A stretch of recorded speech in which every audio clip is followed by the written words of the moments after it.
Dear students, welcome to my YouTube channel EduBright Karnataka. In this video, we will discuss chemical properties of metals. In the previous video, we discussed the physical properties of metals and non-metals on the basis of their properties like luster, hardness, conduction of heat and electricity, malleability, ductility, sonorous. Dear students, in general, the atoms of elements which have 1 or 2 or 3 electrons in their outermost orbit or shell are called metals. ಮಕ್ಕಳೇ, ನಾವು in general ಎಲಿಮೆಂಟ್ಸಿನ ಅಟಮ್ನಲ್ಲಿ ಅದರ ಅತ್ಯಂತ ಹೊರಕವಚದಲ್ಲಿ 1 ಅಥವಾ 2 ಅಥವಾ 3 ಇಲೆಕ್ಟ್ರಾನ್ಸ್ಗಳು ಕಂಡು ಬಂದರೆ ಅವುಗಳಿಗೆ ನಾವು ಕಾಮನ್ ಆಗಿ ಮೆಟಲ್ಸ್ ಅಂತ ಕರಿತೀವಿ. Examples: sodium have 1 electron in its outermost orbit. Sodium ಒಂದು ಎಲಿಮೆಂಟನ್ನು ತೆಗೆದುಕೊಂಡು ಅಂದರೆ ಅದರ ಆಟಮ್ನ ಅತ್ಯಂತ ಹೊರಕವಚದಲ್ಲಿ 1 ಇಲೆಕ್ಟ್ರಾನ್ ನಮಗೆ ಕಂಡುಬರುತ್ತೆ. ನೋಡಿ, ಸೋಡಿಯಮನ್ನು ಯಾವ ರೀತಿ ಬರಿತೀವಿ ನಾವು? Na, ಅದರದ್ದು ಅಟೋಮಿಕ್ ನಂಬರ್ 11. ಅದನ್ನು ನಾವು ಶೆಲ್ಗಳಲ್ಲಿ ಬರೆದಿವಿ ಅಂದರೆ ಫಸ್ಟ್ ಶೆಲ್ನಲ್ಲಿ 2 ಇಲೆಕ್ಟ್ರಾನ್ಸ್ಗಳು, ಎರಡನೇ ಶೆಲ್ನಲ್ಲಿ 8, ಮೂರನೇ ಶೆಲ್ನಲ್ಲಿ 1 ಇಲೆಕ್ಟ್ರಾನ್ ಕಂಡುಬರುತ್ತೆ. ಅದಕ್ಕೆ ನಾವು K, L, M ಅಂತ ಸೂಚಿಸ್ತೀವಿ. ಅದೇ ರೀತಿ ನೀವು ಮ್ಯಾಗ್ನೀಷಿಯಮ್ ತೆಗೆದುಕೊಂಡ್ರೆ Mg, ಅದರ ಅಟೋಮಿಕ್ ನಂಬರ್ 12. ಅದನ್ನು ಯಾವ ರೀತಿ ಬರಿತೀವಿ? K ಶೆಲ್ನಲ್ಲಿ 2, L ಶೆಲ್ನಲ್ಲಿ 8, M ಶೆಲ್ನಲ್ಲಿ 2 ಇಲೆಕ್ಟ್ರಾನ್ಗಳು. ಅದೇ ರೀತಿ ನಾವು ಅಲ್ಯೂಮಿನಿಯಂ ತೆಗೆದುಕೊಂಡ್ವಿ ಅಂದರೆ ಅಟೋಮಿಕ್ ನಂಬರ್ 13. ಅದನ್ನು ಕೂಡ ಯಾವ ರೀತಿ ಬರಿತೀವಿ? K ಶೆಲ್ನಲ್ಲಿ 2, L ಶೆಲ್ನಲ್ಲಿ 8, M ಶೆಲ್ನಲ್ಲಿ 3 ಇಲೆಕ್ಟ್ರಾನ್ಸ್ಗಳು. ಈ ರೀತಿ ನಮಗೆ 1, 2 ಅಥವಾ 3 ಇಲೆಕ್ಟ್ರಾನ್ಸ್ಗಳು ಒಂದು ಅಟಮಿನ ಅತ್ಯಂತ ಹೊರ ಒಂದು ಶೆಲ್ನಲ್ಲಿ ಅಥವಾ ಆರ್ಬಿಟ್ನಲ್ಲಿ ಕಂಡು ಬಂದರೆ ಅವುಗಳಿಗೆ ನಾವು ಸಾಮಾನ್ಯವಾಗಿ ಮೆಟಲ್ ಅಂತ ಹೇಳ್ತೀವಿ. If atoms of elements which have 4, 5, 6 or 7 electrons in their outermost orbit or shell are called non-metals. ಅದೇ ರೀತಿ ನಾವು ಒಂದು ನಾನ್ ಮೆಟಲ್ನಲ್ಲಿ ಆ ಎಲಿಮೆಂಟಿನ ಆಟಮ್ನ ಔಟರ್ಮೋಸ್ಟ್ ಆರ್ಬಿಟ್ನಲ್ಲಿ 4, 5 ಅಥವಾ 6 ಅಥವಾ 7 ಇಲೆಕ್ಟ್ರಾನ್ಸ್ಗಳು ಕಂಡು ಬಂದರೆ ಅವುಗಳಿಗೆ ನಾವು ನಾನ್ ಮೆಟಲ್ಸ್ ಅಂತ ಹೇಳ್ತೀವಿ. ಉದಾಹರಣೆಗೆ ಕಾರ್ಬನ್ ತೆಗೆದುಕೊಳ್ಳಿ. ಕಾರ್ಬನ್ ಅಂದ ತಕ್ಷಣ ಅದರ ಅಟೋಮಿಕ್ ನಂಬರ್ 6. ಅದನ್ನು ನಾವು ಶೆಲ್ನಲ್ಲಿ ಬರೆದಾಗ K ಶೆಲ್ನಲ್ಲಿ 2 ಇಲೆಕ್ಟ್ರಾನ್ಸ್ಗಳು, L ಶೆಲ್ನಲ್ಲಿ ಎಷ್ಟು? 4 ಇಲೆಕ್ಟ್ರಾನ್ಸ್ಗಳು. ನೈಟ್ರೋಜನ್ ತೆಗೆದುಕೊಂಡ್ರೆ nitrogen atomic number 7, 2, 5, K shell, L shell.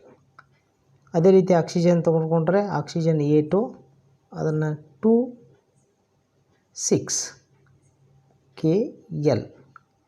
ಅದೇ ರೀತಿ ಫ್ಲೋರಿನ್ ತೆಗೆದುಕೊಂಡ್ವಿ ಅಂದರೆ F, ಅದರ atomic number 9, 2, 7, K, L shell. ಈ ರೀತಿ 4, 5, 6 ಅಥವಾ 7 ಇಲೆಕ್ಟ್ರಾನ್ಸ್ಗಳು ಆ ಎಲಿಮೆಂಟಿನ ಅಟಮ್ನ ಅತ್ಯಂತ ಹೊರಕವಚದಲ್ಲಿ ಕಂಡು ಬಂದರೆ ಅವುಗಳಿಗೆ ನಾವು ನಾನ್ ಮೆಟಲ್ಸ್ ಅಂತ ಹೇಳ್ತೀವಿ. ಈಗ ನಾವು ಕೆಮಿಕಲ್ ಪ್ರಾಪರ್ಟೀಸ್ ಆಫ್ ಮೆಟಲ್ಸ್ಗಳ ಬಗ್ಗೆ ತಿಳಿಯೋಣ. ಅದರಲ್ಲಿ ಒಂದು, what happens when metals are burn in air? ಅಂದರೆ ನಾವು ಮೆಟಲ್ಸ್ಗಳನ್ನು ಏರ್ನಲ್ಲಿ ಬರ್ನ್ ಮಾಡಿದರೆ ಏನಾಗುತ್ತೆ? You have seen that magnesium burns in air with a dazzling white flame. ಇದು ನಾವು ಫಸ್ಟ್ ಚಾಪ್ಟರ್ನಲ್ಲಿ ಅಭ್ಯಾಸ ಮಾಡಿದ್ವಿ. ಇದೊಂದು ಕಾಂಬಿನೇಷನ್ ರಿಯಾಕ್ಷನ್. ಅಂದರೆ ಮ್ಯಾಗ್ನೀಷಿಯಮನ್ನು ನಾವು ಗಾಳಿಯಲ್ಲಿ ಅಂದರೆ ಏರ್ನಲ್ಲಿ ಉರಿಸಿದಾಗ ಅದು ಡ್ಯಾಜ್ಲಿಂಗ್ ವೈಟ್ ಫ್ಲೇಮ್ ಜೊತೆಗೆ ಅಂದರೆ ಪ್ರಕಾಶಮಾನವಾಗಿ ಒಂದು ಬಿಳಿ ಪುಡಿ ಅಂದರೆ ಮ್ಯಾಗ್ನೀಷಿಯಮ್ ಆಕ್ಸೈಡನ್ನು ಪ್ರೊಡ್ಯೂಸ್ ಮಾಡುತ್ತೆ. Do all metals react in the same manner? ಹಾಗಾದರೆ ಎಲ್ಲ ಮೆಟಲ್ಗಳು ಇದೇ ರೀತಿ ರಿಯಾಕ್ಟ್ ಮಾಡ್ತಾವ ಆಕ್ಸಿಜನ್ ಜೊತೆ? Let us check by the following activity. ಇಲ್ಲಿ ಒಂದು ಆ್ಯಕ್ಟಿವಿಟಿಯನ್ನು ನೀಡಲಾಗಿದೆ. ಯಾವುದು? 3.9. ಈ ಆ್ಯಕ್ಟಿವಿಟಿಯನ್ನು ನಾವು ಮಾಡಬೇಕಾಗಿತ್ತಂದರೆ collect the samples of aluminium copper, iron, lead, magnesium Mg, zinc ಅಂದರೆ Zn, ಸೋಡಿಯಂ ಅಂದರೆ Na. ಇಷ್ಟು ಮೆಟಲ್ಗಳನ್ನು ಕಲೆಕ್ಟ್ ಮಾಡಬೇಕು. Hold any one of the samples taken above with A pair of tongues and try burning over A flame, repeat with the other metal samples.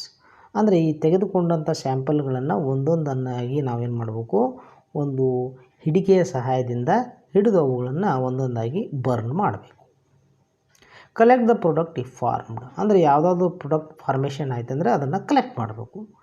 Let the products and the metal surface cool down, ಅಂದರೆ ಈ ಆ್ಯಕ್ಟಿವಿಟಿಯಲ್ಲಿ ಏನು ಮಾಡಬೇಕು, ಆ ಕಾಯಿಸಿದಂಥ ಲೋಹಗಳಾಗಲಿ ಅಥವಾ ಆ product ಆಗಲಿ ಅವನ್ನೇನು ಮಾಡಬೇಕು, ನಾವು ಕೂಲ್ ಡೌನ್ ಮಾಡಬೇಕು.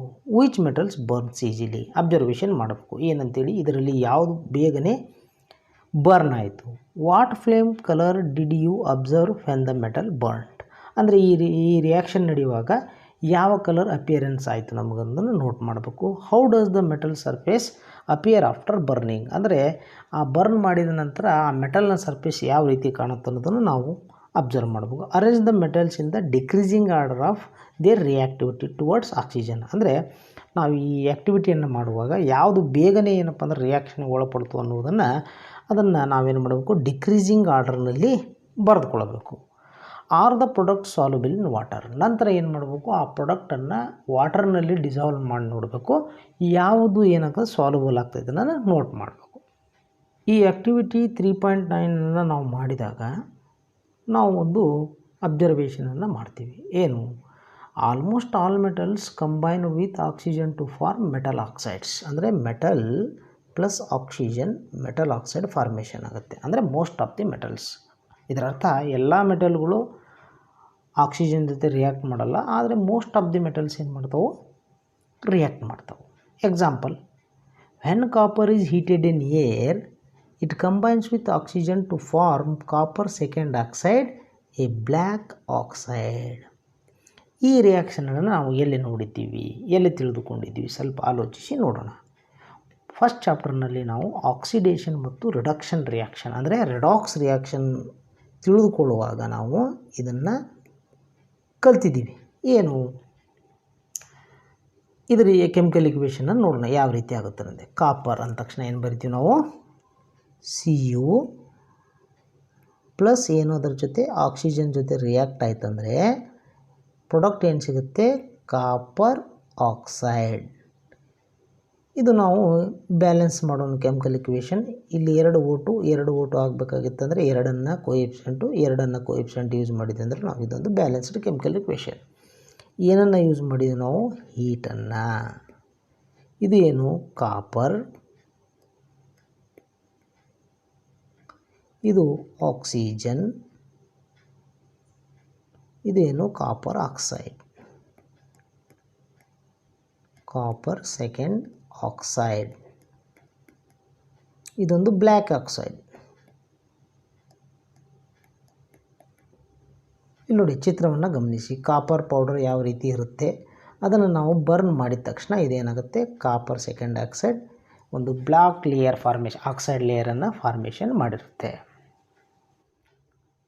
Similarly aluminium forms aluminium oxide. Aluminium ಕೂಡ ಏನಪ್ಪ ಅಂದರೆ ಆಕ್ಸಿಜನ್ ಜೊತೆಗೆ ರಿಯಾಕ್ಟ್ ಆಗಿ ಅಲ್ಯೂಮಿನಿಯಂ ಆಕ್ಸೈಡನ್ನು ಫಾರ್ಮೇಷನ್ ಮಾಡುತ್ತೆ. ಅದು ಯಾವ ರೀತಿ ಇಕ್ವೇಷನ್, ಅಲ್ಯೂಮಿನಿಯಂ ತಕ್ಷಣ ಏನು ಬರಿತೀವಿ, Al, ಎದರ ಜೊತೆ ರಿಯಾಕ್ಷನ್ ಆಯಿತು, ಆಕ್ಸಿಜನ್ ಜೊತೆ, ಅಂದರೆ O2. ಇದು ಏನು ಪ್ರಾಡಕ್ಟ್ ಏನು ಕೊಡುತ್ತೆ, Al2O3. ಇದನ್ನು ನಾವು ಕೆಮಿಕಲ್ ಇಕ್ವೇಷನನ್ನು ಬ್ಯಾಲೆನ್ಸ್ ಮಾಡಬೇಕು. ಯಾವ ರೀತಿ ಅಂದರೆ 4 2 3 ಈ ರೀತಿ ಬ್ಯಾಲೆನ್ಸ್ ಮಾಡ್ತೀವಿ ನಾವು. ಇದನ್ನು ಅಲ್ಯೂಮಿನಿಯಂ ಆಕ್ಸೈಡ್,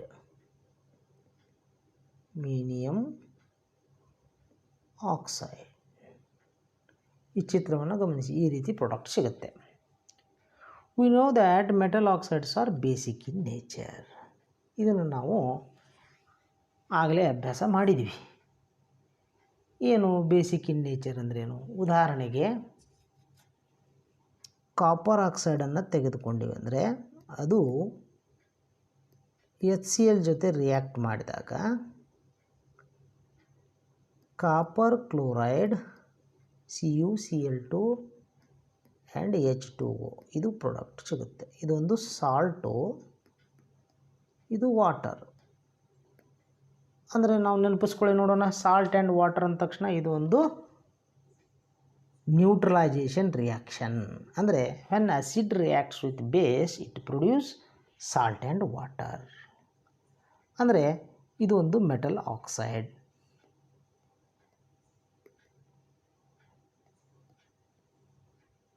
ಇದು ಒಂದು ಆ್ಯಸಿಡ್. ಅಂದರೆ ಮೆಟಲ್ ಆಕ್ಸೈಡ್ ಮತ್ತು ಆ್ಯಸಿಡ್ ರಿಯಾಕ್ಟ್ ಆಗಿದಾಗ ಸಾಲ್ಟ್ ಆ್ಯಂಡ್ ವಾಟರ್ ಸಿಕ್ತಂದರೆ ಕಾಪರ್ ಆಕ್ಸೈಡ್ ಅನ್ನೋದು ಒಂದು ಬೇಸ್ ಆಗಿ ತನ್ನ ನೇಚರನ್ನು ತೋರಿಸ್ತಾ ಇದೆ ಅಂತ ಅರ್ಥ. But some metal oxide such as aluminium oxide, zinc oxide show both acidic as well as basic behaviour. ಅಂದರೆ ಕೆಲವು ಆಕ್ಸೈಡ್ಸ್ಗಳು, ಮೆಟಲ್ ಆಕ್ಸೈಡ್ಸ್ಗಳು ಎರಡೂ ಕ್ಯಾರೆಕ್ಟರನ್ನ ತೋರಿಸ್ತವೆ. ಯಾವುದು? ಒಂದು ಆ್ಯಸಿಡಿಕ್ ಕ್ಯಾರೆಕ್ಟರನ್ನ, ಇನ್ನೊಂದು ಬೇಸಿಕ್ ಕ್ಯಾರೆಕ್ಟರನ್ನ. ಅದನ್ನು ಯಾವ ರೀತಿ ಅನ್ನೋದನ್ನು ನೋಡೋಣ. Such metal oxides which react with both acids as well as bases to produce salts and water are called amphoteric oxides. ಅಂದರೆ ಏನು? ಇವು ಡುವೆಲ್ ನೇಚರನ್ನು ತೋರಿಸ್ತವೆ. ಎಂಪೊಟೆರಿಕ್ ಅಂದರೆ MPBNs, ಡುವೆಲ್. ಎಕ್ಸಾಂಪಲನ್ನು ನೋಡೋಣ ಯಾವ ರೀತಿ. ಈಗ ನಾವು ಅಲ್ಯೂಮಿನಿಯಂ ಆಕ್ಸೈಡ್ ಬಗ್ಗೆ ಫಸ್ಟಿಗೆ ತಿಳಿದುಕೊಳ್ಳೋಣ. ಏನು? Al2O3 reacts with HCl, it produces 2AlCl3 plus 3H2O. ಇದರಲ್ಲಿ 6ಅನ್ನು ನಾವು ಆ್ಯಡ್ ಮಾಡಿದ್ದೀವಿ ಅಂದರೆ ಇದು ಬ್ಯಾಲೆನ್ಸ್ ಕೆಮಿಕಲ್ ಇಕ್ವೇಷನ್ ಆಗುತ್ತೆ. ಇದು ಅಲ್ಯೂಮಿನಿಯಂ ಅನ್ನೋದೇನಿದು? ಇದೊಂದು ಮೆಟಲ್ ಆಕ್ಸೈಡ್. ಎದರ ಜೋಡಿ ರಿಯಾಕ್ಟ್ ಆಯಿತು? ಆಸಿಡ್ ಜೊತೆ ರಿಯಾಕ್ಟ್ ಆಯಿತು. ಏನನ್ನು ಕೊಡ್ತು? ಒಂದು ಅಲ್ಯೂಮಿನಿಯಂ ಕ್ಲೋರೈಡ್ ಎಂಬ ಸಾಲ್ಟನ್ನು ಕೊಡ್ತು. ಅದರ ಜೊತೆಗೇನು? Water.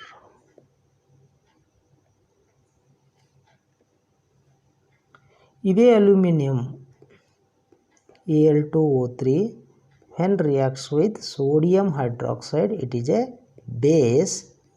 It produces sodium ElO2 plus H2O. ಅಂದರೆ ಇದು ಸೋಡಿಯಂ ಅಲ್ಯೂಮಿನೇಟ್. ಇದೊಂದು salt.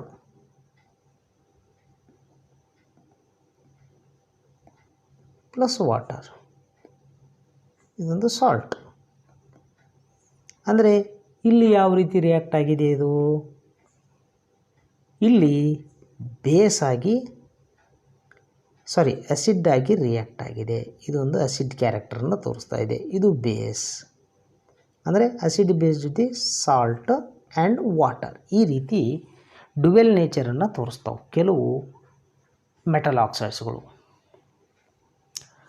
Most metal oxides are insoluble in water. ಅಂದರೆ ಮೋಸ್ಟ್ ಮೆಟಲ್ ಆಕ್ಸೈಡ್ಸ್ಗಳು ನೀರಿನಲ್ಲಿ ಕರಗುವುದಿಲ್ಲ. But some of these dissolved in water to form alkalis. Alkalis ಅಂದರೆ ಗೊತ್ತು ಏನು? ಮೆಟಲ್ ಆಕ್ಸೈಡ್ಸ್ ಅಥವಾ ನೀರಿನಲ್ಲಿ ಕರಗುವಂತಹ ಬೇಸ್ಗಳಿಗೆ ನಾವೇನಂತ ಕರಿತೀವಿ? ಅಲ್ಕಲಿ ಅಂತ ಕರಿತೀವಿ. ಇಲ್ಲೇನಿದೆ? ಮೆಟಲ್ ಇದೆ. ಆ ಮೆಟಲ್ ಆಕ್ಸೈಡ್ಸ್ಗಳು ನೀರಿನಲ್ಲಿ ಡಿಸಾಲ್ವ್ ಆಗುವುದರಿಂದ ಅವನ್ನ ನಾವೇನಂದ್ರೆ ಅಲ್ಕಲಿ ಮೆಟಲ್ಸ್ ಆರ್ ಅಲ್ಕಲೀಸ್ ಅಂತ ಕರಿತೀವಿ. ಸರಿ, ಹಾಗಾದರೆ ಈಗ ಅಲ್ಕಲಿ ಮೆಟಲ್ಸ್ಗಳು ಯಾವುವು? Sodium oxide and potassium oxide dissolved in water to produce alkalis. ಅವಕ್ಕೆ ನಾವು ಕೆಲವು ಇಕ್ವೇಷನ್ಗಳನ್ನು ನೋಡೋಣ. ಸೋಡಿಯಂ ಆಕ್ಸೈಡ್ ಅಂದ್ಕೊಂಡೆ Na2O. ಇದು ಎದರ ಜೊತೆ ರಿಯಾಕ್ಟ್ ಆಗುತ್ತೆ? ನೀರಿನೊಂದಿಗೆ ರಿಯಾಕ್ಟ್ ಆಗಿ ಪ್ರಾಡಕ್ಟನ್ನು ಏನು ಕೊಡುತ್ತೆ? 2NaOH.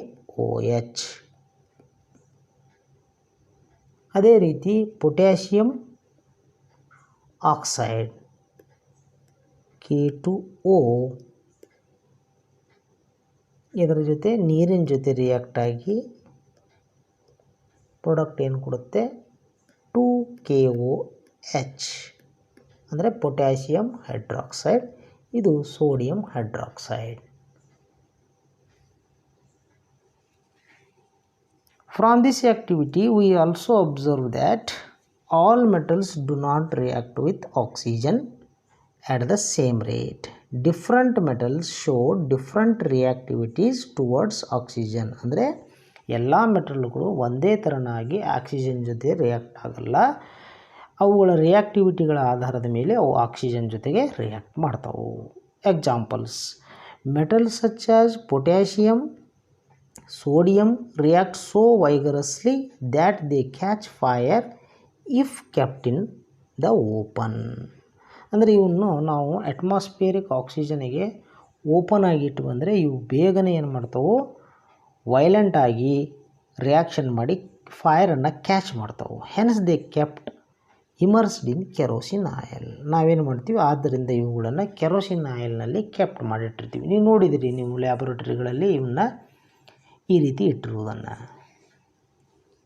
At ordinary temperature, the surfaces of metals such as magnesium, aluminum, zinc, lead, etc. are covered with a thin layer of oxides. The protective oxide layer prevents the further oxidation of metal. ಅಂದರೆ ನಾವು ordinary ಟೆಂಪ್ರೇಚರ್ನಲ್ಲಿ ಮೆಟಲ್ಗಳನ್ನು ನೋಡಿದಾಗ ಅವುಗಳಿಗೆ lustre ಇರುವುದಿಲ್ಲ. ಅವುಗಳ ಮೇಲೆ ಒಂದು oxide layer formation ಆಗುತ್ತೆ. ಅದರಿಂದ ನಾವೇನು ಮಾಡಿರ್ತೀವಿ, ಅದಕ್ಕೆ ಸ್ಯಾಂಡ್ ಪೇಪರಿಂದ ಕ್ಲೀನ್ ಮಾಡಿ ನಾವು ಲ್ಯಾಬೊರೇಟರಿಯಲ್ಲಿ ಯೂಸ್ ಮಾಡ್ತೀವಿ.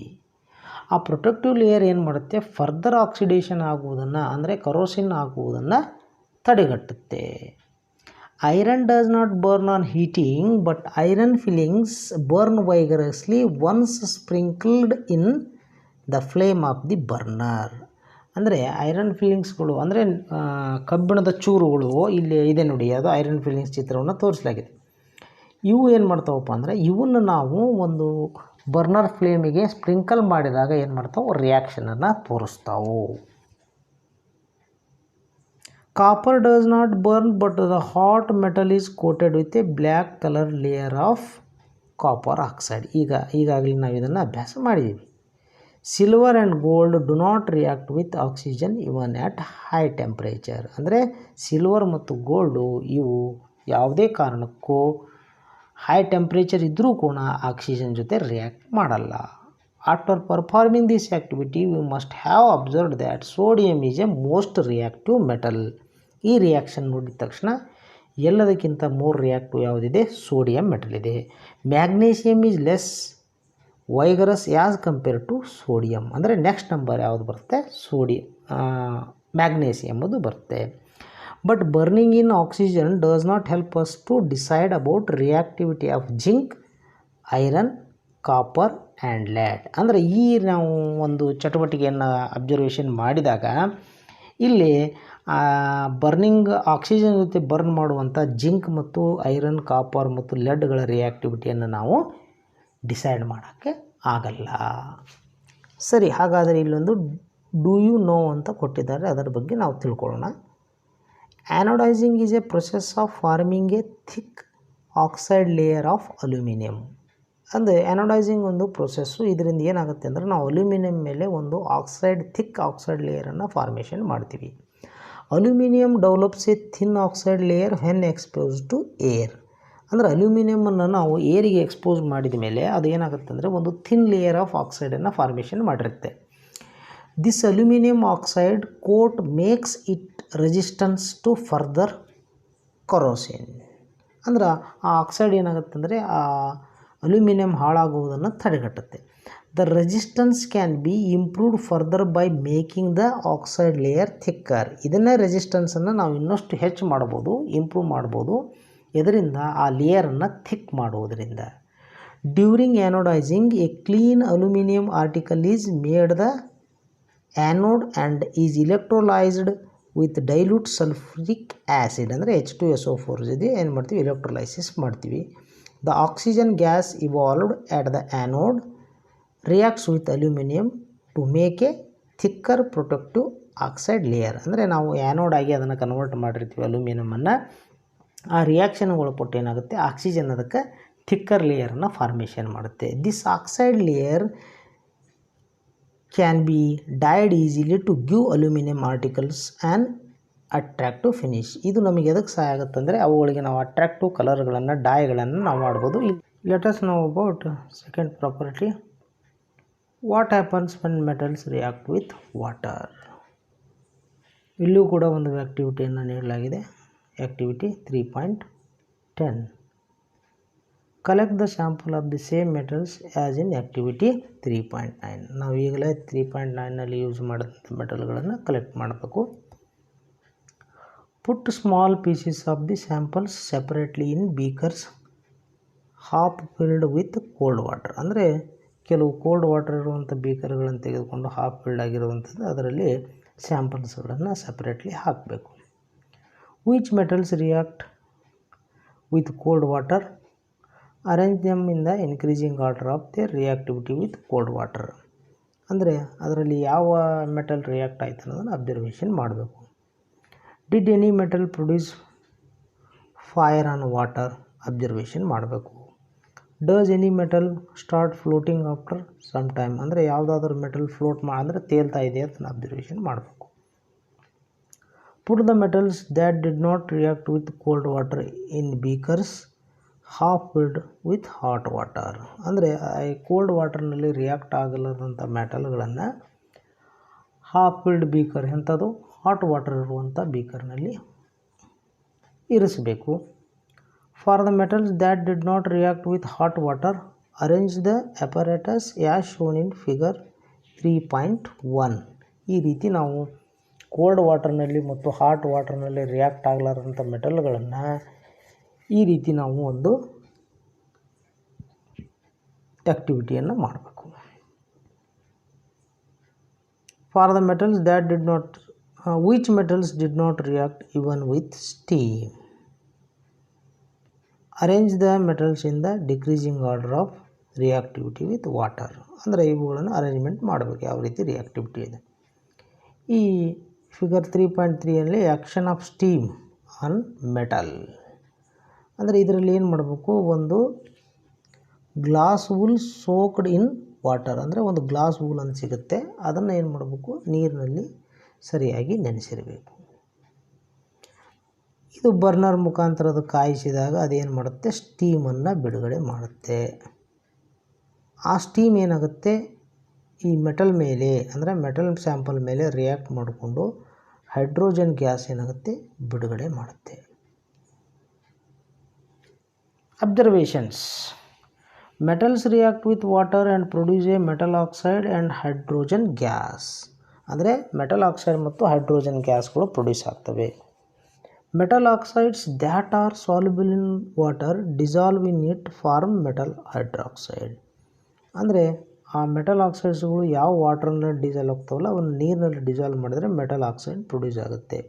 But all metals do not react with water. ಅಂದರೆ ಕೆಲವು ಮೆಟಲ್ಸ್ಗಳು ಏನು ಮಾಡ್ತಾವೆ, ಸ್ಟೀಮ್ ಜೊತೆ ರಿಯಾಕ್ಟ್ ಮಾಡ್ತಾವೆ, ಕೆಲವು ಏನು ಮಾಡಲ್ಲ, ರಿಯಾಕ್ಷನ್ ತೋರಿಸಲ್ಲ. ಮೆಟಲ್ ಪ್ಲಸ್ ವಾಟರ್ ಅಂದರೆ ಮೆಟಲ್ ವಾಟರ್ ಜೊತೆ ರಿಯಾಕ್ಟ್ ಆಯ್ತಂದರೆ ಮೆಟಲ್ ಆಕ್ಸೈಡ್ ಫಾರ್ಮೇಷನ್ ಆಗುತ್ತೆ, ಅದರ ಜೊತೆಗೆ hydrogen. Metal oxide further reacts with water to produce metal hydroxide. ಇಲ್ಲಿ ಇನ್ ಕೇಸ್ ಆಫ್ ಕೋಲ್ಡ್ ವಾಟರ್ನಲ್ಲಿ metals like potassium, sodium react violently with cold water. Reaction is so violent and exothermic that the evolve hydrogen immediately catches fire. ಅಂದರೆ ಇದು ಜಾಸ್ತಿ violent ಆಗಿ reaction ಮಾಡ್ತಾವೆ cold water ಜೊತೆ. ಆ produce ಆದಂಥ hydrogen immediately ಏನಾಗುತ್ತೆ, ಫೈರನ್ನು ಕ್ಯಾಚ್ ಮಾಡುತ್ತೆ. ಅದನ್ನು ಕೆಮಿಕಲ್ ಇಕ್ವೇಷನ್ ಯಾವ ರೀತಿ ಬರೀಬೋದು, ಪೊಟ್ಯಾಷಿಯಮ್, ವಾಟರ್, 2KOH ಅಂದರೆ potassium hydroxide hydrogen gas plus heat energy.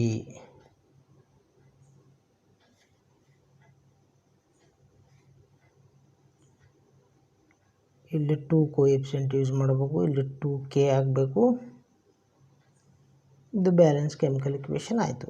ಇನ್ನು sodium, in case of sodium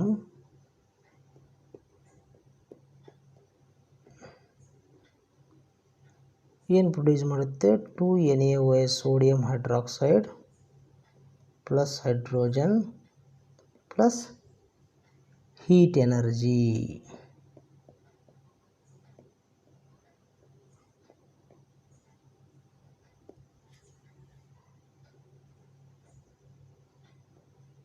ಇದು balance chemical equation.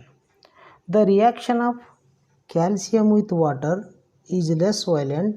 The heat evolved is not sufficient for hydrogen to catch fire. Chemical equation ಯಾವ ರೀತಿ ಬರಿತೀವಿ, calcium plus H2O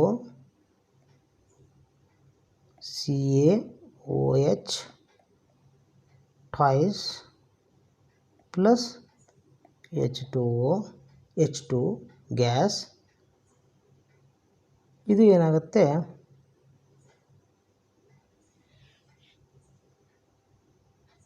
ಹೀಟನ್ನು ಬಿಡುಗಡೆ ಮಾಡುತ್ತೆ.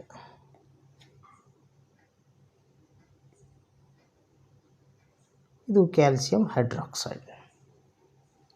Calcium starts floating because the bubbles of hydrogen gas formed stick to the surface of the metal. ಇಲ್ಲಿ calcium ಏನಾಗುತ್ತೆ, floating ಅಂದರೆ ತೇಲುತ್ತೆ. ಕಾರಣ ಹೈಡ್ರೋಜನ್ ಗ್ಯಾಸ್ ಏನಾಗುತ್ತೆ, stick to the surface of the metal, ಅಂದರೆ ಕ್ಯಾಲ್ಸಿಯಮನ್ನು ಸ್ಟಿಕ್ ಮಾಡ್ಕೊಂಡಿರುತ್ತೆ. ಹಾಗಾಗಿ ಕ್ಯಾಲ್ಸಿಯಂ ಏನಾಗುತ್ತೆ, ತೇಲುತ್ತೆ. Magnesium does not react with cold water. In case of magnesium ಇದು ಕೋಲ್ಡ್ ವಾಟರ್ ಜೊತೆ ರಿಯಾಕ್ಟ್ ಆಗಂಗಿಲ್ಲ. Cold water reactivity of metals in increasing order. Calcium, potassium, sodium. ಅಂದರೆ ಕ್ಯಾಲ್ಸಿಯಂ ಲೆಸ್ ರಿಯಾಕ್ಟಿವ್ ಇದೆ, ಅದಕ್ಕಿಂತ ಜಾಸ್ತಿ ಯಾವುದಿದೆ ಪೊಟ್ಯಾಷಿಯಮ್, ಅದಕ್ಕಿಂತ ಜಾಸ್ತಿ ಯಾವುದಿದೆ ಸೋಡಿಯಂ ಇದೆ. ಇನ್ case of hot water, magnesium reacts with hot water to form magnesium hydroxide and hydrogen. It is also start floating due to the bubbles of the hydrogen gas striking to surface. ಇದನ್ನ equation ಯಾವ ರೀತಿ ಬರಿತೀವಿ,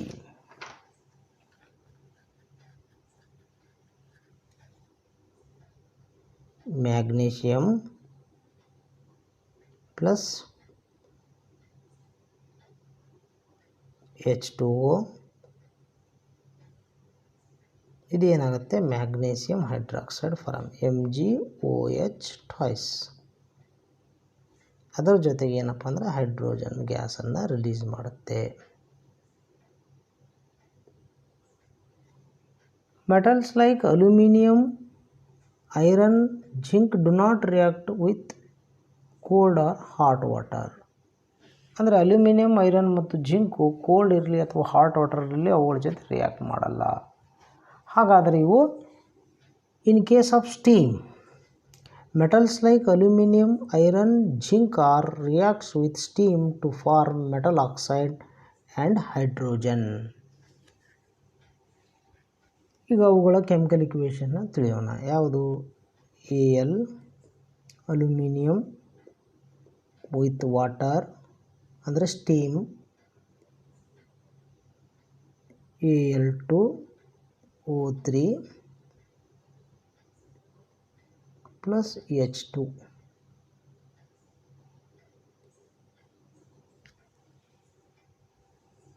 ಇದನ್ನು ಯಾವ ರೀತಿ ಬರೋದು, 2Al 3H2O, ಇದನ್ನು 3 ಅಂತ ನಾವು ಕೋಎಫಿಷಿಯಂಟ್ ಯೂಸ್ ಮಾಡಿದರೆ ಸರಿ ಹೋಗುತ್ತೆ. ನೆಕ್ಸ್ಟ್ ಯಾವುದು, ಐರನ್, ಸ್ಟೀಮ್,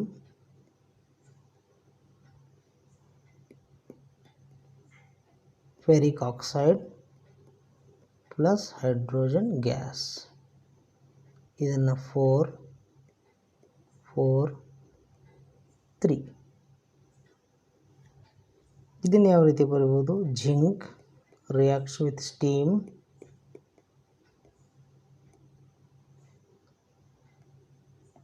ಜಿಂಕ್ ಆಕ್ಸೈಡ್ ಅದರ ಜೊತೆಗೆ hydrogen gas.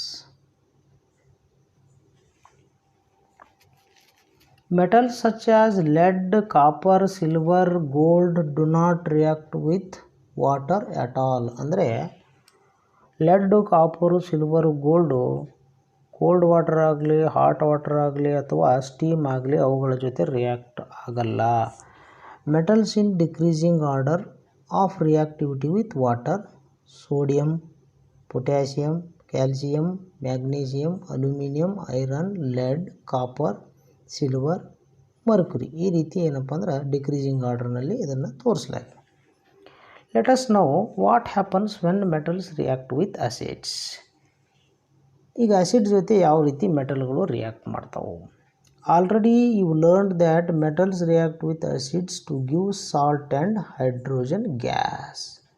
Metals plus dilute acid ಇತ್ತಂದರೆ ಸಾಲ್ಟ್ ಮತ್ತು ಹೈಡ್ರೋಜನ್ನ ಪ್ರಾಡಕ್ಟ್ ಆಗಿ ನೀಡ್ತಾವು. But all metals do not react in the same manner. ಅಂದರೆ ಕೆಲವು ಮೆಟಲ್ಗಳು ಈ ರೀತಿ ರಿಯಾಕ್ಷನ್ನ ತೋರಿಸ್ತಾವೆ, ಆದರೆ ಎಲ್ಲ ಮೆಟಲ್ಗಳು ಇದೇ ರೀತಿ ತೋರಿಸಲ್ಲ. Let us know about activity 3.11. Collect all the metal samples except sodium and potassium. If the samples are tarnished rub them clean with sand paper. ಅಂದರೆ ಅವು ನೋಡಲು ಹೊಳಪಿಲ್ಲ ಅಂದರೆ ಅವುಗಳಿಗೆ ನಾವೇನು ಮಾಡಬೇಕು? ಸ್ಯಾಂಡ್ ಪೇಪರಿಂದ ಆ ಮೆಟಲ್ಗಳಿಗೆ ರಬ್ ಮಾಡಬೇಕು. ಇಲ್ಲಿ ಒಂದು ಕಾಷನ್ ಕೊಟ್ಟಿದ್ದಾರೆ. Do not take sodium and potassium as they react vigorously even with cold water. ನಮ್ಗೆ ಗೊತ್ತಿದೆ ಏನಪ್ಪ, ಕೋಲ್ಡ್ ವಾಟರ್ನಲ್ಲಿ ಕೂಡ ಅವು ವೈಗರಸ್ಲಿ ರಿಯಾಕ್ಟ್ ಆಗ್ತಾವು. Put the samples separately in test tubes containing dilute hydrochloric acid. ಅಂದರೆ ಡೈಲ್ಯೂಟ್ HCl ಜೊತೆ ಏನಪ್ಪ ಅಂದರೆ ಇವನ್ನ ರಿಯಾಕ್ಷನ್ಗೆ ಒಳಪಡಿಸಬೇಕು. Suspend thermometers in the test tubes so that their bulbs are dipped in the acid. ಅಂದರೆ ಆ ಟೆಸ್ಟ್ ಟ್ಯೂಬ್ಗಳಲ್ಲಿ ಏನು ಮಾಡಬೇಕು? ನಾವು ಥರ್ಮೋಮೀಟರ್ಗಳನ್ನು ಡಿಪ್ ಮಾಡಿರಬೇಕು. Observe the rate of formation of bubbles carefully. ಆ ರಿಯಾಕ್ಷನ್ ನಡೆದಾಗ ಆ ಬಬಲ್ ಫಾರ್ಮೇಷನ್ ಆಗೋದನ್ನು ನಾವು ಅಬ್ಸರ್ವೇಷನ್ ಮಾಡಬೇಕು. Which metals reacted vigorously with dilute hydrochloric acid. ಅಂದರೆ ಇಲ್ಲಿ ಏನು ಅಬ್ಸರ್ವೇಷನ್ ಮಾಡಬೇಕು ನಾವು? ಯಾವುದು ವೈಗರಸ್ಲಿ ರಿಯಾಕ್ಟ್ ಮಾಡ್ತಾ ಇದೆ. With which metal did you record the highest temperature. ಅಂದರೆ ಥರ್ಮೋಮೀಟರ್ನ ಆ್ಯಡ್ ಮಾಡಿರ್ತೀವಲ್ಲ ನಾವು, ಅದರ ಮುಖಾಂತರ ಯಾವುದು ಹೆಚ್ಚು ಏನಪ್ಪ ಅಂದ್ರೆ ಟೆಂಪ್ರೇಚರ್ನ ರಿಲೀಸ್ ಮಾಡಿದೆ ಅದನ್ನು ರೆಕಾರ್ಡ್ ಮಾಡಬೇಕು. Arrange the metals in the decreasing order reactivity with dilute acids. ಅವುಗಳ ಡಿಕ್ರೀಸಿಂಗ್ ಆರ್ಡರ್ನಲ್ಲಿ ರಿಯಾಕ್ಟಿವಿಟಿಯನ್ನು ನಾವು ನೋಟ್ ಮಾಡಬೇಕು. Observations: reactions of magnesium, aluminium, zinc, iron with dilute hydrochloric acid ಯಾವ ರೀತಿ ರಿಯಾಕ್ಷನ್ ಮಾಡ್ತಾವೆ ಅವುಗಳನ್ನು ನಾವು ಇಕ್ವೇಷನ್ ಮುಖಾಂತರ ತಿಳಿದುಕೊಳ್ಳೋಣ. ಫಸ್ಟ್ ಒನ್ ಯಾವುದು? Mg ಅಂದರೆ ಮ್ಯಾಗ್ನೀಷಿಯಮ್. ಇದರ ಜೊತೆ ಡೈಲ್ಯೂಟ್ HCl ಜೊತೆ ರಿಯಾಕ್ಟ್ ಆಯ್ತಂದರೆ ಏನಾಗುತ್ತೆ? ಅದು MgCl2 ಮ್ಯಾಗ್ನೀಷಿಯಮ್ ಕ್ಲೋರೈಡ್ ಅದರ ಜೊತೆಗೆ ಹೈಡ್ರೋಜನ್ ಗ್ಯಾಸನ್ನು ಬಿಡುಗಡೆ ಮಾಡುತ್ತೆ. ಅಲ್ಯೂಮಿನಿಯಮನ್ನು ತೆಗೆದುಕೊಂಡಾಗ Al ಪ್ಲಸ್ 6HCl ಏನಾಗುತ್ತೆ? AlCl3 plus hydrogen. ಇಲ್ಲಿ 3 ಕೋಎಫಿಷಿಯಂಟ್ ಯೂಸ್ ಮಾಡಬೇಕು. ಇಲ್ಲಿ 2, ಇಲ್ಲಿ 6 ಆಯಿತು, ಇಲ್ಲಿ 2. ಅದೇ ರೀತಿ ಜಿಂಕನ್ನು ತೆಗೆದುಕೊಂಡ್ರೆ Zn ರಿಯಾಕ್ಟ್ಸ್ ವಿತ್ 2HCl ಅಂದರೆ ಡೈಲ್ಯೂಟ್ ಹೈಡ್ರೋಕ್ಲೋರಿಕ್ ಆ್ಯಸಿಡ್ನಲ್ಲಿ ಜಿಂಕ್ ಕ್ಲೋರೈಡ್ ಅದರ ಜೊತೆಗೇನು ಹೈಡ್ರೋಜನ್ ಗ್ಯಾಸನ್ನು ಬಿಡುಗಡೆ ಮಾಡುತ್ತೆ. ಅದೇ ರೀತಿ ನಾವು ಐರನನ್ನು ತೆಗೆದುಕೊಂಡಿವಿ ಅಂದರೆ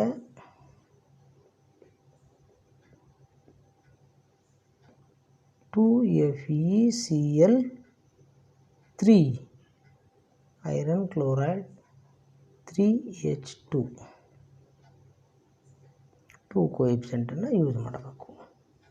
ಸರಿ, hydrogen gas is not evolved when metal reacts with nitric acid. ನಾವು HCl ಬದಲಾಗಿ ನೈಟ್ರಿಕ್ ಆ್ಯಸಿಡನ್ನು ತೆಗೆದುಕೊಂಡಿವಿ ಅಂದರೆ ಹೈಡ್ರೋಜನ್ ಗ್ಯಾಸ್ ಇವಾಲ್ವ್ಡ್ ಆಗುತ್ತೆ. It is because nitric acid is a strong oxidising agent. It is oxidised the hydrogen produce to water. ಅಂದರೆ hydrogen produce ಆಗುತ್ತೆ, ಅದನ್ನೇನು ಮಾಡುತ್ತೆ, ಅದು ವಾಟರ್ ಆಗಿ ಕನ್ವರ್ಟ್ ಮಾಡುತ್ತೆ. And itself gets reduce to any of the nitrogen oxides. ಅದೇನಾಗುತ್ತೆ, nitric acid ಹೋಗಿ nitrogen oxides ಆಗಿ ರಿಡ್ಯೂಸ್ ಅಂದರೆ ರಿಡಕ್ಷನ್ ಆಗುತ್ತೆ. NO2 ಅಂದರೆ N2O ಅಂದರೆ nitrous oxide, commonly called as laughing gas ಅಂತ ಕರೀತಾರೆ ಅದಕ್ಕೆ. NO ಅಂದರೆ ನೈಟ್ರಿಕ್ ಆ್ಯಸಿಡ್, ಇನ್ನೊಂದು ಯಾವುದು ನೈಟ್ರೋಜನ್ ಮೋನೋ ಆಕ್ಸೈಡ್ ಅನ್ನೋದು ಕರಿತೀವಿ ಅದಕ್ಕೆ. But magnesium and manganese react with very dilute HNO3 ಅಂದರೆ ನೈಟ್ರಿಕ್ ಆ್ಯಸಿಡ್ ಜೊತೆ ಟು ಇವಾಲ್ವ್ ಹೈಡ್ರೋಜನ್ ಗ್ಯಾಸ್.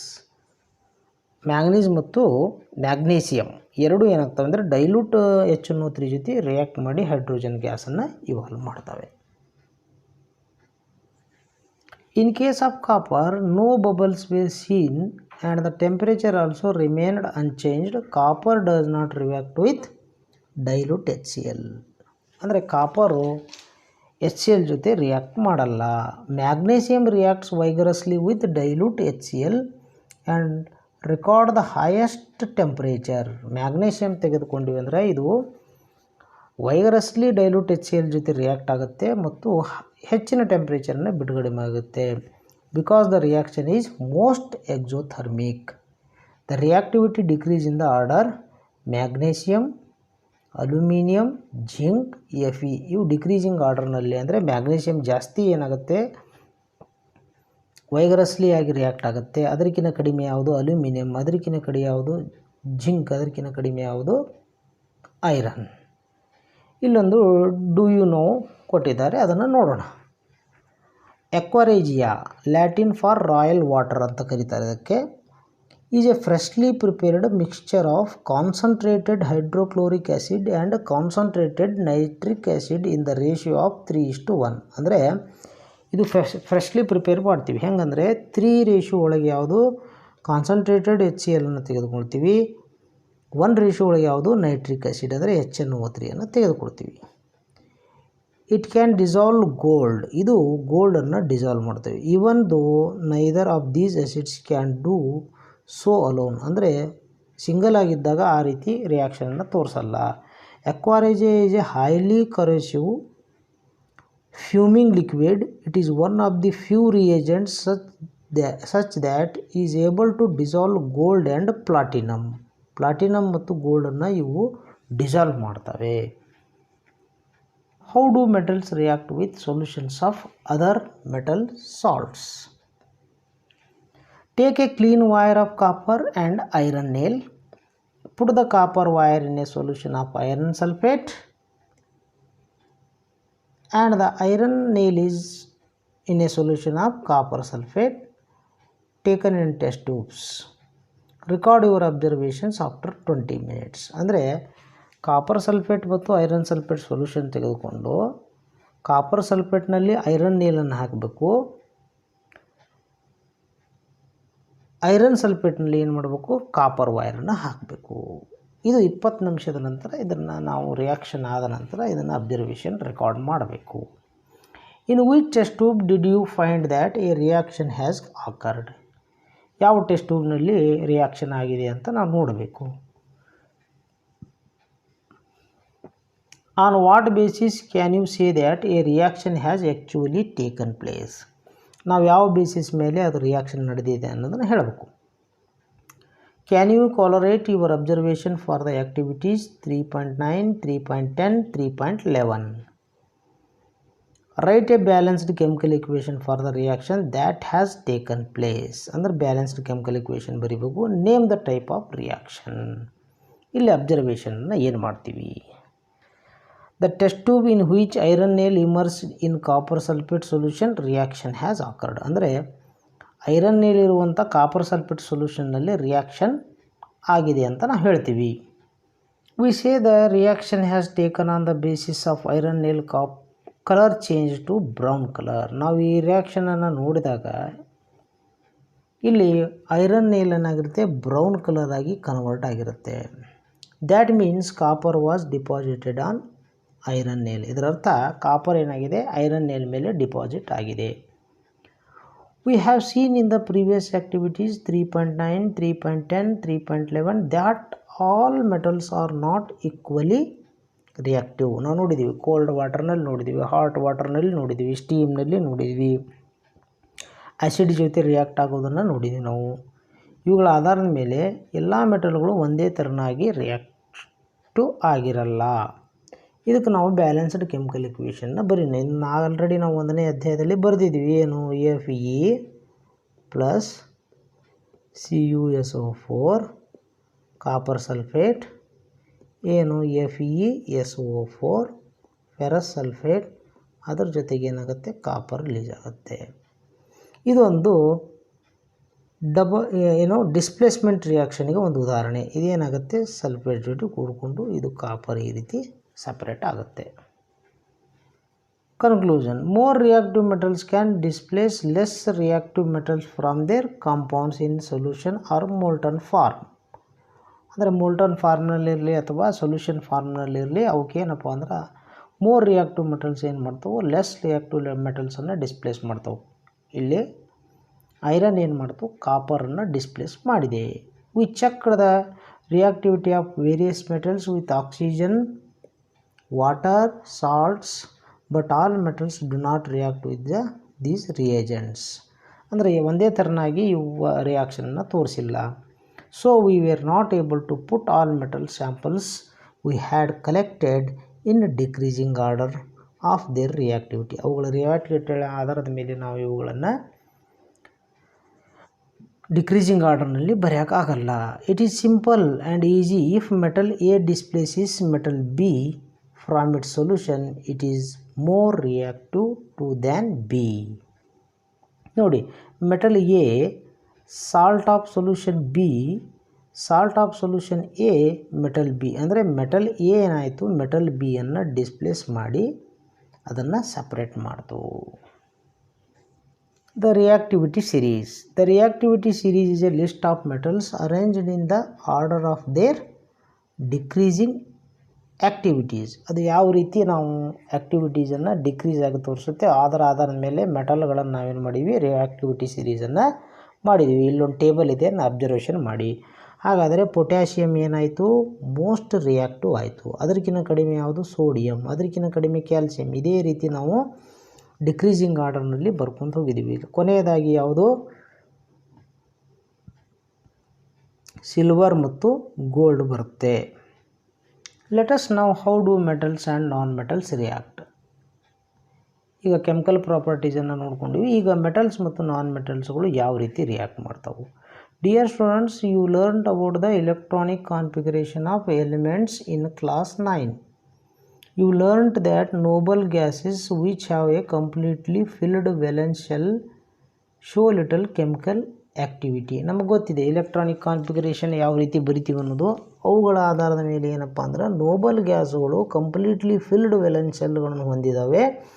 ಅವು ಹಾಗಾಗಿ ಸ್ವಲ್ಪ ಪ್ರಮಾಣದ ಕೆಮಿಕಲ್ ಆ್ಯಕ್ಟಿವಿಟಿಯನ್ನು ತೋರಿಸ್ತಾವೆ. We therefore explain the reactivity of elements as a tendency to attend a completely filled valence shell. ಹಾಗಾದರೆ ಉಳಿದ ಎಲಿಮೆಂಟ್ಸ್ಗಳು ಏನು ಮಾಡ್ತಾವೆ, ಆ ಕಂಪ್ಲೀಟ್ಲಿ ಫಿಲ್ಡ್ ಏನಪ್ಪ ಅಂದ್ರೆ ವೆಲೆನ್ಸ್ ಶೆಲ್ ಸಲುವಾಗಿ ರಿಯಾಕ್ಷನ್ನ ಆ್ಯಕ್ಟಿವಿಟಿಯನ್ನು ತೋರಿಸ್ತಾವೆ. Let us have a look at the electronic configuration of noble gases and some metals and non metals.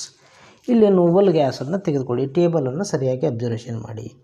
ಹೀಲಿಯಮನ್ನು ತೆಗೆದುಕೊಂಡ್ವಿ ಅಂದರೆ ಅದರ ಅಟೋಮಿಕ್ ನಂಬರ್ 2, ಕೆ ಶೆಲ್ನಲ್ಲಿ 2 ಇಲೆಕ್ಟ್ರಾನ್ಗಳು.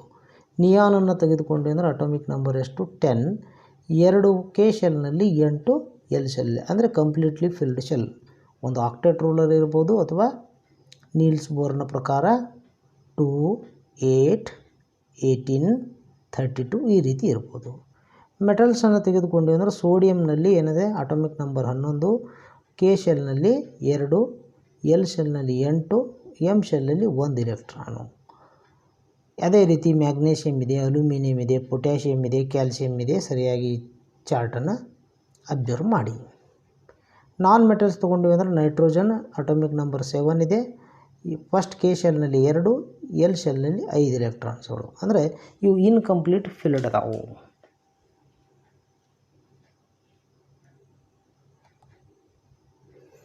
From this table we can see that sodium has a 1 electron in its outermost orbit. ಅಂದರೆ ಆ ಕೊನೆಯ ಶೆಲ್ನಲ್ಲಿ ಏನಿದೆ, ಒಂದೇ ಒಂದು ಇಲೆಕ್ಟ್ರಾನ್ ಇದೆ. If it is loses the electron from M shell, then its L shell now becomes the outermost. ಅಂದರೆ K shell, L shell, M shell ಇದೆ. K ಶೆಲ್ನಲ್ಲಿ 2, ಎಲ್ ಶೆಲ್ನಲ್ಲಿ 8, ಎಮ್ ಶೆಲ್ನಲ್ಲಿ 1 ಇದೆ. ಇದು ಎಮ್ ಶೆಲ್ನಲ್ಲಿರುವಂಥ ಒಂದು ಇಲೆಕ್ಟ್ರಾನನ್ನು ಕಳೆದುಕೊಂಡ್ರೆ ಅದು ಏನಾಗುತ್ತೆ, ಎಲ್ ಶೆಲ್ ಏನಾಗುತ್ತೆ, ಔಟರ್ ಮೋಸ್ಟ್ ಆಗುತ್ತೆ. The nucleus of this atom still has 11 protons but the number of electrons become 10. ನ್ಯೂಕ್ಲಿಯಸ್ನಲ್ಲಿ 11 ಪ್ರೋಟಾನ್ಗಳಿರ್ತಾವೆ, ಬಟ್ ಇಲೆಕ್ಟ್ರಾನ್ಸ್ಗಳು ಎಷ್ಟಾಗ್ತಾವೆ, 10 ಆಗ್ತಾವೆ. So there is a net positive charge giving us sodium cation Na+. ಅಂದರೆ ಪ್ರೋಟಾನ್ಗಳು ಎಷ್ಟು ಅದಾವು, +11 ಅದಾವು.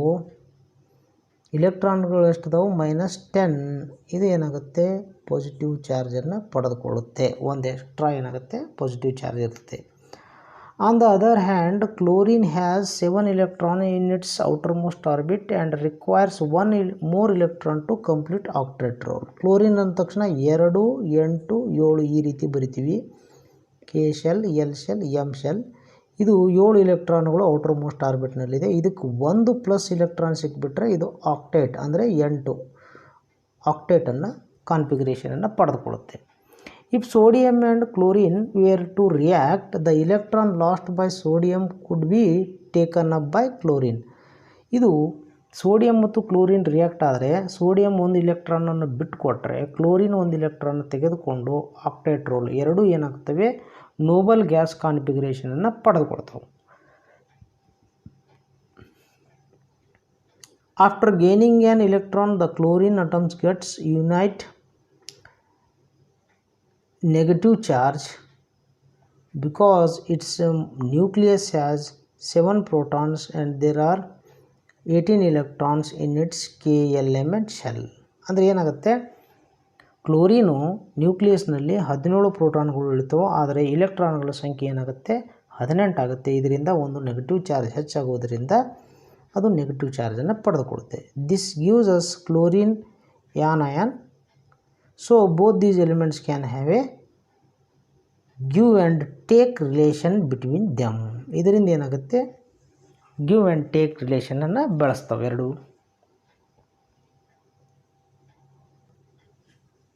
ಈಗ ನಾವು ಫಾರ್ಮೇಷನ್ ಆಫ್ ಸೋಡಿಯಂ ಕ್ಲೋರೈಡ್ ಯಾವ ರೀತಿ ಆಗುತ್ತೆ ಅಂತ ನೋಡೋಣ. ಸೋಡಿಯಂ ಅಂದ ತಕ್ಷಣ ನಾವೇನು ಬಿಡ್ತೀವಿ, 2, 8, 1 ಅಂದರೆ ಟೋಟಲಿ 11. ಅದೇನಾಗುತ್ತೆ, Na+ ಅಂದರೆ ಒಂದು ಇಲೆಕ್ಟ್ರಾನನ್ನು ಕಳೆದುಕೊಂಡು ಸೋಡಿಯಂ ಕ್ಯಾಟಯಾನ್ ಆಗುತ್ತೆ.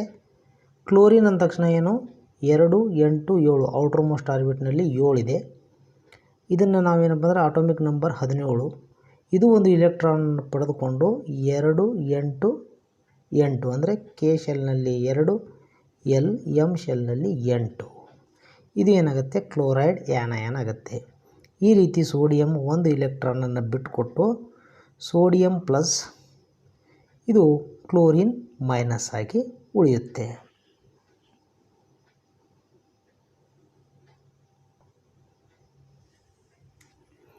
Sodium and chloride ions being oppositely charged attract each other and are held by strong electrostatic forces of attraction to exist as a sodium chloride.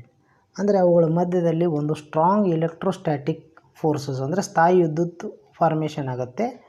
ಅವೆರಡು ಏನಾಗ್ತಾವಪ್ಪ ಅಂದ್ರೆ ಅಟ್ರಾಕ್ಟ್ ಈಚ್ ಅದರ್ ಆಗಿ sodium ಕ್ಲೋರೈಡನ್ನು formation ಮಾಡ್ತಾವೆ. It should be noted that sodium chloride does not exist as a molecule but aggregates of oppositely charged ions. ಅಂದರೆ ನೀರಿನ ಒಂದು molecule ಅಂತ ಯಾವ ರೀತಿ ಹೇಳ್ತೀವಲ್ಲ, ಅದೇ ರೀತಿ ಸೋಡಿಯಂ ಕ್ಲೋರೈಡು ಒಂದು ಮಾಲಿಕ್ಯೂಲ್ ಆಗಿರುವುದಿಲ್ಲ, ಅದು ಅಗ್ರಿಗೇಟ್ ಕೂಡಿಕೊಂಡು ಅಪೋಸಿಟ್ಲಿ ಚಾರ್ಜ್ ಏನಾದವಲ್ಲ ಅವೆರಡು ಕೂಡಿಕೊಂಡು ಇರ್ತಾವೆ. Let us see the formation of one more ionic compound magnesium chloride. ಅದೇ ರೀತಿ ಮ್ಯಾಗ್ನೀಷಿಯಂ ಕ್ಲೋರೈಡ್ ಯಾವ ರೀತಿ ಫಾರ್ಮೇಷನ್ ಆಗುತ್ತೆ. ಮ್ಯಾಗ್ನೀಷಿಯಂ ಕ್ಲೋರೈಡ್ ಎಮ್ ಜಿ ಅಂದ್ಕೊಂಡೆ ನಾವು. ಎಮ್ ಜಿ ಅಂದ ತಕ್ಷಣ 12 ಅದರ ಅಟೋಮಿಕ್ ನಂಬರ್. ಅದು 2 ಇಲೆಕ್ಟ್ರಾನ್ಗಳನ್ನು ಕಳೆದುಕೊಂಡು ಮ್ಯಾಗ್ನೀಷಿಯಂ ಕ್ಯಾಟಯಾನ್ ಆಗುತ್ತೆ. ಕ್ಲೋರಿನ್ ಏನಾಗುತ್ತೆ, ಒಂದು ಸಿಂಗಲ್ ಅಟಮ್, ಅದರಲ್ಲಿ ಔಟರ್ ಮೋಸ್ಟ್ ಆರ್ಬಿಟ್ನಲ್ಲಿ 1 ಇಲೆಕ್ಟ್ರಾನ್ ಇರುತ್ತೆ. ಮ್ಯಾಗ್ನೀಷಿಯಮದ 1 ಇಲೆಕ್ಟ್ರಾನನ್ನು ತೆಗೆದುಕೊಳ್ಳುತ್ತೆ. ಆವಾಗ ಕ್ಲೋರೈಡ್ ಆ್ಯನಯಾನ್ ಫಾರ್ಮೇಷನ್ ಆಗುತ್ತೆ. ಇನ್ನೊಂದು ಕ್ಲೋರಿನ್ ಅಟಮ್ ಕೂಡಿಕೊಳ್ಳುತ್ತೆ. ಆಗ ಏನಾಗ್ತವೆ, 2 ಕ್ಲೋರಿನ್ ಅಟಮ್ಗಳು ಸೇರಿಕೊಂಡು 1 ಮ್ಯಾಗ್ನೀಷಿಯಮ್ ಅಂದರೆ 2 ಇಲೆಕ್ಟ್ರಾನ್ ಇರ್ತವೆ, ಅದಕ್ಕೆ 2 ಕ್ಲೋರಿನ್ ಬೇಕು. ಎಮ್ ಜಿ ಪ್ಲಸ್ ಈ ರೀತಿ Cl- ಫಾರ್ಮೇಷನ್ ಆಗುತ್ತೆ.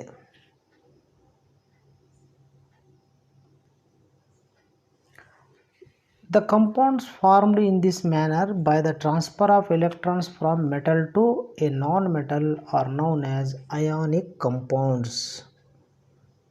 ಇದನ್ನು ಅಯಾನಿಕ್ ಕಂಪೌಂಡ್ಸ್ ಅಂತ ಕರಿತೀವಿ, ಅಥವಾ ಇಲೆಕ್ಟ್ರೋವ್ಯಾಲೆಂಟ್ ಕಂಪೌಂಡ್ಸ್. ಅಂದರೆ ಉದಾಹರಣೆಗೆ ಸೋಡಿಯಮ್ಮು ಕ್ಲೋರಿನಿಗೆ, ಸೋಡಿಯಂ ಅನ್ನೋದು ಒಂದು ಮೆಟಲ್ಲು, ಕ್ಲೋರಿನ್ ಅನ್ನೋದು ಒಂದು ನಾನ್ ಮೆಟಲ್. ಇದಕ್ಕೆ ಒಂದು ಇಲೆಕ್ಟ್ರಾನನ್ನು ಟ್ರಾನ್ಸ್ಫರ್ ಮಾಡುವುದರಿಂದ ಇದಕ್ಕೆ ನಾವೇನಂತ ಕರಿತೀವಿ, ಅಯಾನಿಕ್ ಕಂಪೌಂಡ್ಸ್ ಅಂತ ಕರಿತೀವಿ, ಅಥವಾ ಇಲೆಕ್ಟ್ರೋವ್ಯಾಲೆಂಟ್ ಕಂಪೌಂಡ್ಸ್. ಇನ್ನು ಪ್ರಾಪರ್ಟೀಸ್ ಆಫ್ ಅಯಾನಿಕ್ ಕಂಪೌಂಡ್ಸ್ ಯಾವ ರೀತಿ ಇರುತ್ತೆ, ಅದಕ್ಕೊಂದು ಆ್ಯಕ್ಟಿವಿಟಿನ ಕೊಟ್ಟಿದ್ದಾರೆ. Take A samples of sodium chloride, potassium iodide, barium chloride or any of other salt from this science laboratory. What is the physical state of these salts? Take a small amount of sample on a metal spatula and heat directly on the flame. Repeat with other samples. What did you observe? Did the samples impart any color to the flame? Do these compounds melt? Try to dissolve the samples in water, petrol or kerosene. Are they soluble? Make a circuit as shown in the figure 3.8 and insert the electrodes into a solution of one salt. What did you observe? Test the other salt samples too in this manner.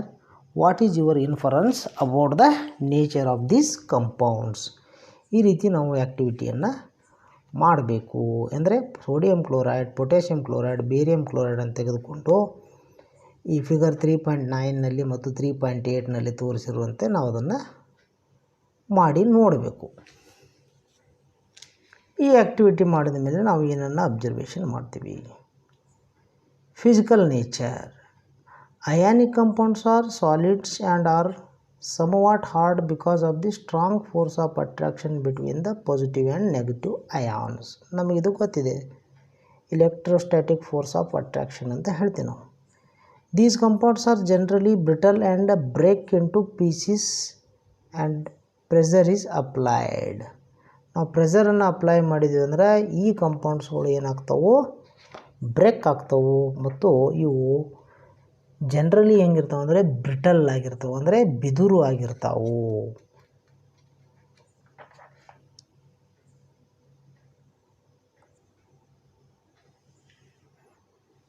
Melting and boiling points. Ionic compounds have high melting and boiling points. This is because a considerable amount of energy is required to break the strong interionic attraction. ಇಲ್ಲಿ ionic ಕಂಪೌಂಡ್ಸ್ಗಳ ಕೊಟ್ಟಿದ್ದಾರೆ, ಅದರ ಜೊತೆ melting point ಯಾವುದಿರುತ್ತೆ, boiling point ಇರುತ್ತೆ.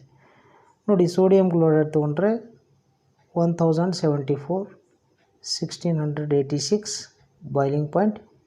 ಈ ರೀತಿ ಏನಪ್ಪ ಅಂದ್ರೆ lithium chloride, calcium chloride, calcium oxide, magnesium ಕ್ಲೋರೈಡ್ದು ಮೆಲ್ಟಿಂಗ್ ಪಾಯಿಂಟ್ ಮತ್ತು ಬಾಯ್ಲಿಂಗ್ ಪಾಯಿಂಟನ್ನು ನೀಡಲಾಗಿದೆ. ಸರಿಯಾಗಿ ಅದನ್ನು ಅಬ್ಸರ್ವ್ ಮಾಡಿ.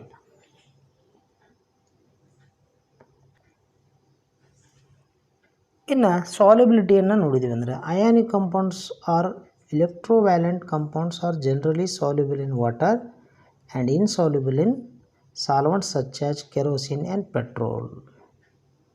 Conduction of electricity. The conduction of electricity through a solution involves the movement of a charged particles. ಅಂದರೆ ಎಲೆಕ್ಟ್ರಿಸಿಟಿಯ ಕಂಡಕ್ಷನ್ ಅಂದರೆ ಏನು, ಅದರಲ್ಲಿ ಚಾರ್ಜ್ ಪಾರ್ಟಿಕಲ್ಸ್ಗಳು ಮೂಮೆಂಟ್ ಆಗ್ತಿತ್ತು, ಅಂದರೆ ಅಯಾನ್ಸ್ಗಳು. A solution of an ionic compound in water contains ions which move to the opposite electrodes when electricity is passed through the solution. ಅಂದರೆ ionic ಕಂಪೌಂಡ್ಸ್ಗಳು ಅಯಾನ್ಸನ್ನು ಹೊಂದಿರ್ತಾವೆ, ಅವೇನಾಗ್ತಾವೆ ಅಂದರೆ ಅಪೋಸಿಟ್ಲಿ ಇಲೆಕ್ಟ್ರೋಡ್ಸ್ ಕಡೆ ಏನು ಮಾಡ್ತಾವೆ, ತಮ್ಮ ಮೂಮೆಂಟನ್ನು ತೋರಿಸ್ತಾವೆ. Ionic compounds in the solid state do not conduct electricity because movement of ions in the solid is not possible due to their rigid structure. ಅಂದರೆ ಸಾಲಿಡ್ ಸ್ಟೇಟ್ನಲ್ಲಿದ್ದಾಗ ಅವು ಅಯಾನ್ಗಳ ಮೂಮೆಂಟ್ಗಳು ಆಗುವುದಿಲ್ಲ, ಆದ್ದರಿಂದ ಅಯಾನಿಕ್ ಕಂಪೌಂಡ್ಸು ಸಾಲಿಡ್ ಸ್ಟೇಟ್ನಲ್ಲಿ ಎಲೆಕ್ಟ್ರಿಸಿಟಿಯನ್ನು ಕಂಡಕ್ಟ್ ಮಾಡುವುದಿಲ್ಲ. But ionic compounds conduct electricity in the molten state. Molt ಅಂದರೆ ಕುದಿಯುವಂಥ ಒಂದು ಸ್ಥಿತಿ ಒಳಗೆ ಏನು ಮಾಡ್ತಾವೆ, ಅಯಾನಿಕ್ ಕಂಪೌಂಡ್ಸ್ಗಳು ಕಂಡಕ್ಟ್ ಎಲೆಕ್ಟ್ರಿಸಿಟಿಯನ್ನು ಮಾಡ್ತಾವೆ. This is possible in the molten state since the electrostatic forces of attraction between the oppositely charge ions are overcome due to the heat ಕೊಡುವುದರಿಂದ ಏನಾಗ್ತಾವೋ ಆ ಚಾರ್ಜ್ ಪಾರ್ಟಿಕಲ್ಸ್ ಏನು ಮಾಡ್ತಾವೋ ಅಟ್ರಾಕ್ಷನ್ ಆಗ್ತಾವೆ. Thus the ions move freely and conduct electricity. ಈ ರೀತಿ ಏನು ಮಾಡ್ತಾವೆ, ಅಯಾನಿಕ್ ಕಂಪೌಂಡ್ಸ್ಗಳು ಮೋಲ್ಟನ್ ಸ್ಟೇಟ್ನಲ್ಲಿ ಎಲೆಕ್ಟ್ರಿಸಿಟಿಯನ್ನು ಕಂಡಕ್ಟ್ ಮಾಡ್ತಾವೆ.